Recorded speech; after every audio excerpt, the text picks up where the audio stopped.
لیکن خدا ہمیشہ کمیوں پر غور کرتا ہے. جب بھی آپ کسی ڈاکٹر کے پاس جائیں وہ اسی مرض کے بارے میں پوچھے گا جو اس نے آپ کے جسم میں دیکھی ہے کہ یہ مرض ہے آپ کی زندگی میں. اگر آپ یہ کر لو گے, یہ نسخہ جو مجھ سے پوچھنے آئے ہو یہ کرو گے تو آپ شفا پا دو. یہ امیر آدمی واپس چلا گیا. اب ہمیشہ کی زندگی اس کو بھول گئی کہ میں نہیں ہمیشہ کی زندگی حاصل کرتا. یہ کیسا استاد ہے, میں نے تو سمجھا تھا یہ بڑا نیک ہے, اس نے تو میری دولت پر دھیان کر لیا ہے. اپنی ساری دولت جو ہے وہ غریبوں میں بانٹ دے, تجھے آسمان پر خزانہ ملے گا. یہ تو خادم کیسا ہے, یہ میری دولت پر دھیان اس نے کر لیا. اب اپنی زندگی پر غور کریں. ایک اور شرح خادم خدا یسوع کے پاس آیا تھا. یہ لوکا کی انجیل اس کے 10ویں باب میں اس کا ذکر ہے. اس نے بھی اپنے تئیں راست باز جتایا خدا یسوع مسیح کو. اس نے بھی یہی سوال کیا, میں کس طرح آرام حاصل کر سکتا ہوں, ہمیشہ کی زندگی کس طرح حاصل کر سکتا ہوں. اس نے کہا تو شریعت کے حکموں کو جانتا ہے, سب سے بڑا کون سا حکم ہے؟ اس نے کہا جی میں جانتا ہوں. تو اپنے سارے دل, اپنی ساری جان, اپنی ساری طاقت اور عقل سے خداوند کو پیار کر, اور اس سے بڑھ کر کیا کر, اپنے پڑوسی کو اپنی مانند محبت کرنا. تو اس نے اپنے آپ کو راست باز جتانے کے لیے کہا, اے نیک استاد میں نہیں جانتا میرا پڑوسی کون ہے. بھائی سلیم کے خاندان کو پتا میرا پڑوسی شہزاد ہے, یا انجم کا خاندان ہے, یا جوید اور ٹینا کا خاندان ہے, مجھے بھی پتا میرا پڑوسی کون ہے. یہ کہتا مجھے میرے پڑوسی کا نہیں پتا, میں نہیں جانتا میرا پڑوسی کون ہے. خدا میں یسوع مسیح نے کہا اچھا تو نہیں جانتا, تو راست باز ہے. ایک آدمی یروشلم سے چلا, وہ یرو کی طرف جا رہا تھا. راستہ میں جب چل رہا تھا ڈاکوؤں نے اسے پکڑا, اس سے مارا پیٹا, ادھموا کر کے چھوڑ گئے, اور جو کچھ اس کے پاس تھا وہ سب لے کر چلے گئے. ایک کاہن آیا, اس نے دیکھا یہ آدمی نیچے گرا ہوا ہے, زخمی ہے, شاید مرا ہوا ہے, یا شاید کوئی ہے کوئی بات, وہ چھوڑ کر چلا گیا. پھر وہ ایک لاوی آ گیا, اس نے بھی دیکھا ایک آدمی نیچے گرا ہوا ہے, لہو نظر آ رہا ہے, زخم ہے اس کے, وہ بھی اس کو دیکھ کر کترا کر چلا گیا. اور ایک سامری آیا جس سے سارے لوگ نفرت کرتے تھے, حقارت سے اس کو دیکھتے تھے, معاشرے میں اس کی کوئی عزت نہ تھی, برادری میں بھی اس کو کوئی عزت کی نگاہ سے نہیں دیکھتا تھا. وہ آیا, اس نے دیکھا, اس نے اپنا کپڑا لیا, جلدی سے اس کے زخموں کو پوچھا, جو لہو لگا ہوا تھا وہ بھی صاف کیا, اور بڑی مشکل سے اس کو اٹھا کر اپنے گدھے پر بٹھایا, ایک ڈاکٹر کے پاس, بٹیارے کے پاس لے گیا. اس کو 2 دینار نکال کر دیے, لے بھائی اس کی تیمارداری کرنا, میں ذرا آگے جا رہا ہوں, جب واپس آؤں گا تو پھر میں آ کر سارا آپ کا حساب چکا دوں گا. یسوع نے اس آدمی سے کہا آپ بتائیں تینوں میں سے اس زخمی آدمی کا کون سا پڑوسی تھا؟ اس نے کہا جی یہ آدمی جس نے اس پہ ترس کھایا اور اس کو ڈاکٹر کے پاس لے گیا اور تیمارداری اس کی کروانے کے لیے اس نے پیسے دیے. یسوع نے کیا کہا, جا تو بھی اسی طرح کرنا. وہ بھی مایوس ہو کر چلا گیا. یہ 2 آدمی جو صدا کے عالم, جو اپنے آپ کو سمجھتے تھے ہم بڑے خدا کے قریب ہیں, ہم بڑے خدا کی شریعت کو ماننے والے ہیں, جاننے والے ہیں, لیکن ان میں کمیاں پائی جاتی تھی. کیا ہماری زندگیوں میں بھی کوئی کمی پائی جاتی ہے؟ رومیوں کا خط جب پڑھتے ہیں 3 بات کو کہاں لکھا ہے, کوئی راست باز نہیں, ایک بھی نہیں, سب کے سب نکمے, سب کے سب جاہل ہیں, سب کے سب اس طرح ہی ہے. کیا ہم ان بات کو یقین کرتے ہیں؟ نہیں ہم نہیں, ہماری زندگی میں کوئی گناہ نہیں. یہ سیمینار تھا، اس کے لیے جب ہم دعوتیں دینے گئے تو ایک آدمی کو ملے، میرے ساتھ ایک اور آدمی تھے۔ اس آدمی نے ایک آدمی نے کہا کوئی آدمی مجھ پہ گناہ ثابت کرے۔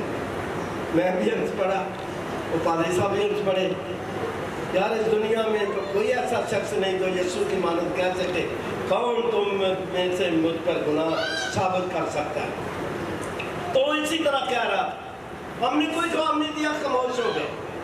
بھائی اس کو کیا کہیں؟ بھائی خدا جھوٹا ہے یا آپ جھوٹے ہو؟ خدا ہمارا جھوٹا نہیں ہو سکتا۔ گنتی کی کتاب 23ویں باب میں لکھا ہے خدا آدم زاد نہیں کہ جھوٹ بولے، انسان نہیں اپنا ارادہ تبدیل کرے۔ اپنی زندگی پر غور کریں۔ یہ دونوں مایوس ہو کر واپس چلے گئے۔ ایک دفعہ نیکودیمس بھی آیا تھا یسوع کے پاس، ہمیشہ کی زندگی کے بارے پوچھنے کے لیے۔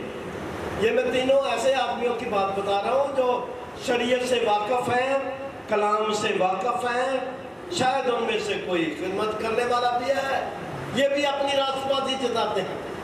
نیکودیمس بھی رات کو آیا کہ سن مجھے میری برادری، میری کلیسیا نہ دیکھ لیں، میرے لوگ نہ دیکھ لیں، میری کاؤنسل نہ دیکھ لیں جنہوں نے ان کو مقرر کیا کہ جا یسوع سے تو پوچھ کے آ، ہم نہیں جان گے۔ نیکودیمس گیا تو اس نے بھی سوال ایسے ہی کر دیے۔ خدا یسوع مسیح نے کہا تو نئے سرے سے پیدا ہو جا، پھر تو خدا کی بادشاہی کو دیکھ لے گا، پھر ہمیشہ کی زندگی آپ کو مل جائے گی۔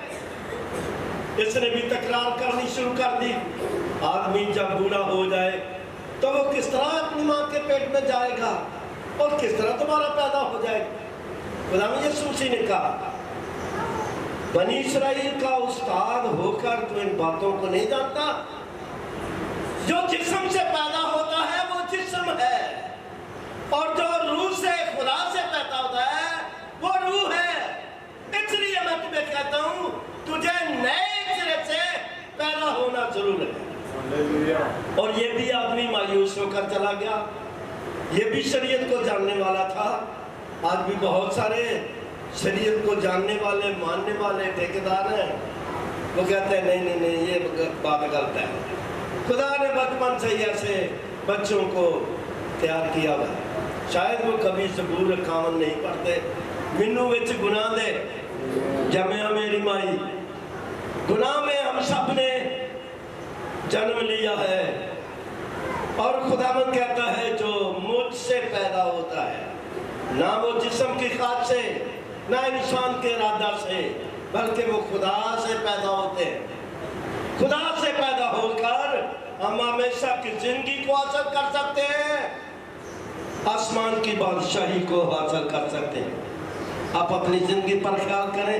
ایک اور میں مثال آپ کے سامنے پیش کرتا ہوں، لوکا کی انجیل اس کا 19واں باب اور اس کی 10ویں آیت میں۔ وہاں شروع سے جب پڑھتے ہیں پہلی آیت سے، وہاں پر ایک آدمی ہے جس کا نام ہے زکائی۔ یہ اصل میں ہے رومی تھا، لیکن عبرانی لوگوں میں رہتا تھا، یہودیوں میں رہتا تھا، اور یہ یہودیوں کہلاتا تھا، پیدائشی یہ رومی تھا، اور یہ مسئول لینے والوں کا سردار تھا اور بڑا افسر تھا۔ اس نے سن رکھا تھا کہ ایک شخصیت ہے جس کا نام یسوع ناصری ہے۔ اس نے لازر کو زندہ کر دیا، اس نے یارس کی بیٹی کو زندہ کر دیا، اس نے نائن شہر کی بیوہ کے بچے کو زندہ کر دیا، اس نے جنم کے اندھوں کی آنکھوں کو کھول دیا، لنگڑوں کو چلا دیا، مفلوجوں کو اس نے ایک دم سے ٹھیک کر دیا، چلنے پھرنے کے قابل کر دیا۔ اب اس کی بڑی خواہش تھی کاش وہ ہمارے شہر میں کبھی آئے تو میں اس کو دیکھنا چاہتا ہوں۔ اچانک اس نے دیکھا کہ لوگ چوک در چوک سڑکوں پر بھاگے جا رہے ہیں۔ اس نے پوچھا بھائی کہاں جا رہے ہو، کیا ہو رہا ہے؟ اس نے کہا تو نہیں جانتا زکائی، اے بڑے سردار تو نہیں جانتا یسوع مسیح آ رہے ہیں، یروشلم میں یسوع مسیح آ رہے ہیں، یسوع مسیح آ رہے ہیں۔ بڑا دل میں اس کے جذبات تیز ہو گئے یسوع کو دیکھنے کے لیے.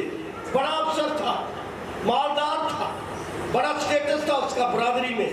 لوگ اس کو عزت کی نگاہ سے دیکھتے تھے سوائے یہودیوں کے. یہودی لوگ اس سے نفرت کرتے تھے کیونکہ محصول لینے والوں کو سمجھتے تھے یہ گناہ گار ہیں, وہ اس سے نفرت کرتے تھے. لیکن یہ بھاگتا ہوا گھر سے نکلا, سڑکوں پر گھومتا آیا, چوراہے پر کھڑا ہو گیا. چوک پر ایک گولر کا درخت تھا.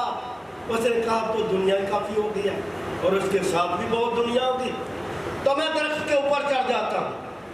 وہ بڑی مشکل سے درخت پر چڑھ گیا اور اپنی محبت بھری آنکھوں سے ادھر ادھر جانتا رہا کہ کدھر سے یسوع مسیح آ رہا ہے, میں ضرور اس کو دیکھوں گا. اس نے اپنے آپ کو چھپایا بھی ہوا تھا کیونکہ وہ سردار تھا, محصول لینے والوں کا سردار تھا, بڑا افسر تھا. پتوں میں چھپا ہوا تھا, درخت کے اندر چھپا ہوا تھا. یسوع مسیح آ گئے, بڑی للکار, بڑی آوازیں پیدا ہوئی, وہ آ گئے, وہ آ گئے, وہ آ گئے, یسوع آ گئے. تو زکریا کے دل کی جذبات اور تیز ہو گئے, دل کی دھڑکنیں تیز ہو گئی.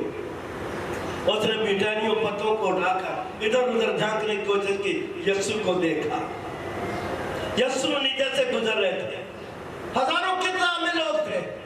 اس نے کسی کا نام نہیں لیا, ایسا کہیں جلد نیچے اترا, آج مجھے تیرے گھر جانا ضرور ہے, رہنا ضرور ہے.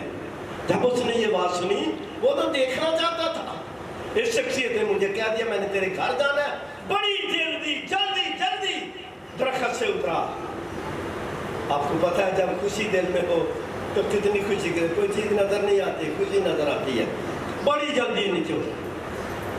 گھر میں آ کر اس نے جتنے پیسے باکس میں تھے, جتنے پیسے ادھر ادھر رکھے ہوتے, ڈھیر لگا دیا اپنی دولت کا, پیسے کا. اور پھر آدھی دولت اس نے اس طرف کر دی, آدھی دولت اس نے اس طرف کر دی. اور یسوع مسیح پاس کھڑے ہوئے تھے. یہ آدمی کیا کر رہا ہے؟ میں تو اس کے گھر آیا ہوں, اس نے دولت دکھانی شروع کر دی ہے. یہ اس آدمیوں کی طرح تو نہیں جو مجھے پہلے ملے, جو مایوس ہو کر چلے گئے, جس کو میں نے کہا اپنا مال غریبوں کو دے دے. یہ اپنی دولت دکھا رہا ہے. اس نے کھڑے ہو کر کہا یہ آدھا مال میں غریبوں کو دیتا ہوں, اور یہ آدھا مال جس کسی سے میں نے ناحق لیا ہے ان کو 4 گنا میں ادا کرتا ہوں. کیونکہ میں محصول لینے والا کا سردار تھا, میں ناحق لیتا تھا. اس کے اقرار پر یہ پتہ چلتا ہے میں ان کو 4 گنا دے دیتا ہوں. جس سے 100 روپیہ لیا اسے 400 دیتا ہوں, جس سے 1000 لیا اس کو 4000 دیتا ہوں. اس نے اقرار کیا یہ میری دولت ہے جو میں نے جائز طریقہ سے حاصل کی, یہ میں غریبوں میں بانٹ دیتا ہوں. اور یہ دولت جو ہے جو میں نے ادھر ادھر سے جائز ناجائز طریقے سے جمع کی, یہ میں جس سے ناجائز لیا ہے, ناحق لیا ہے, ان کو میں 4 گنا ادا کرتا ہوں. یسوع نے یہ کیا کہا, آج اس گھر میں, آج اس گھر میں, پہلے نہیں تھی, آج اس گھر میں نجات آئی ہے. کیونکہ ابن آدم کھوئے ہوئے کو ڈھونڈنے اور نجات دینے آیا ہے. یسوع مسیح ہی ہمیشہ کی زندگی ہے, ہمیشہ کی زندگی اس کو مل گئی, محصول لینے والے سردار کو مل گئی. یسوع مسیح ہمیشہ کی زندگی کا وارث بن گیا. آپ اپنی زندگی پر غور کریں. آگے جو فکر ہے یہ بھی ابراہیم کا, جی بھائیو کیا بہنوں کیا ہے, بولے اٹھی, یہ بھی ابراہیم کا بیٹا ہے. ادھروں بات کاٹن دیئے, ادھر نہیں بنتا پتا بیٹا کو بنی جاتی کی بنتا. یہ بھی ابراہیم کا بیٹا ہے کیونکہ ابن آدم کھوئے ہوئے کو ڈھونڈنے. ابراہیم کن کا باپ ہے؟ مسلمان کہتے ہیں ہمارا باپ ہے, مسیح کہتے ہیں ہمارے باپ ہے.